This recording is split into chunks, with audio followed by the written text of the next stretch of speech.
you can't beat them, join them. That's a phrase that links very closely with our society today because of AI and the human race slowly morphing into a cyborg. I mean, look at everyone.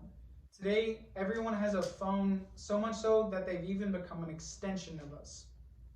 Technology in our society is growing at an extremely fast pace, specifically in scientific discoveries and technology. So when we look at phones, do we want them to be the same or do we want them to change for the better so they can start serving us better? To do this, we need to look at a couple aspects. We need to look at the misuse of phones and social media in adolescence, the negative aspects of it, and also the positive aspects of phones and social media. So I'll start off with what I think is the most harmful. The most harmful, in my opinion, is phone usage in adolescence. So children these days are getting younger and younger, and more of them are getting smartphones. But I don't really think that young 4-year-olds should be getting smartphones.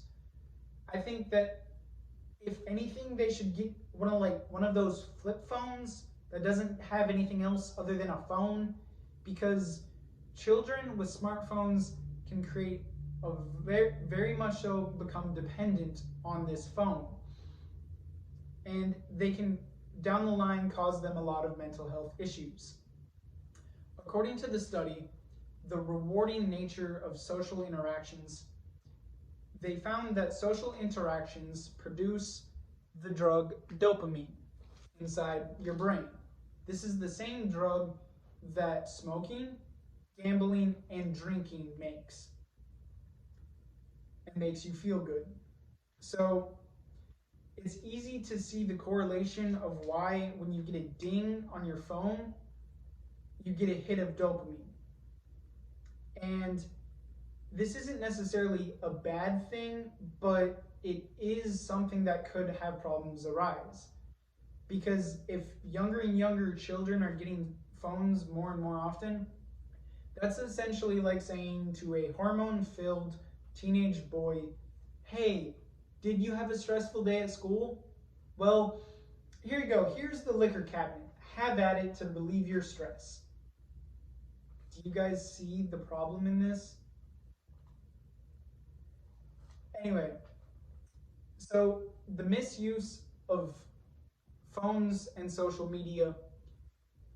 So to understand this situation, I need you to get with me for this example. So if you go out to dinner or lunch with someone, or even go to a meeting with a bunch of people, and you set your phone out on the table, face up or face down, either one, you are sending a subconscious message to the other person that you are not as important as this phone ding that I'm about to potentially get.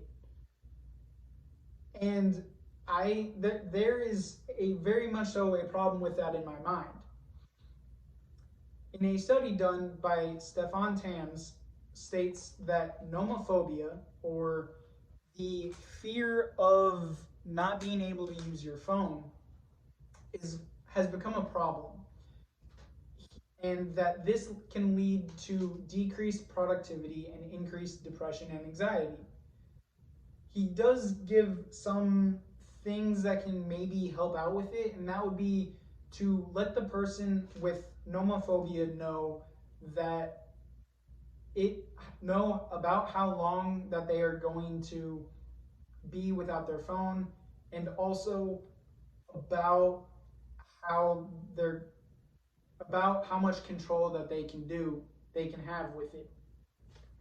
And so, as you can sort of see here, that is a picture that is just describing the control and the knowing about how long compared to nomophobia and stress. It is. So, let's get that back in place. Now,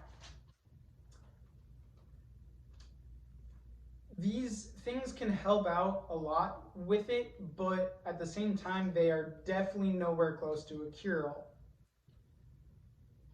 And phones aren't all bad. Just like anything, moderation can be very beneficial, like drinking. A little bit is good, but a lot, you can go down a rabbit hole and everything can go south very quickly. So, after adolescence,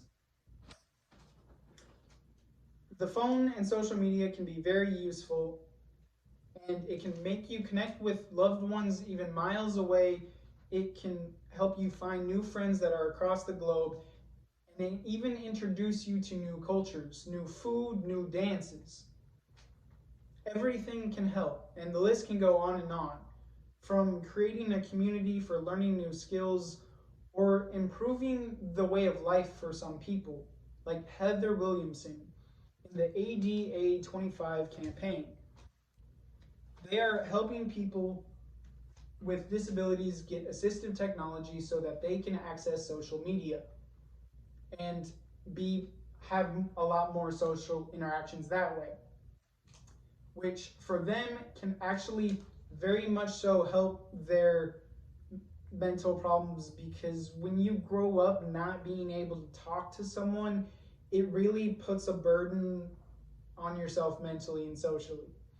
So another benefit could be getting a crew of people together to go out and actually change something in society. Like, for example, Milagros Castillo Montoya states in his study about social media and the Black Lives Matter movement. This was made in 2019, before everything else happened, but as you guys can see how big the Black Lives Matter movement has become from the recent events that have transpired over the last few weeks. So, too much of anything can be very harmful. But when we look at what we are doing with our phones, with or without them, is what really truly matters.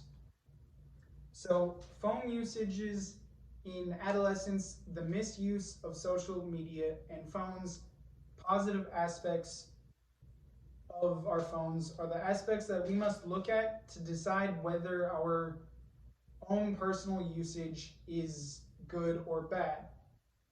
And with this technology growing exponentially every single day, we need to decide now about whether or not we want to change what social media means and change what our phones is. Because I don't know about you, but I want my future to be filled with action and purpose, not just mindlessly scrolling.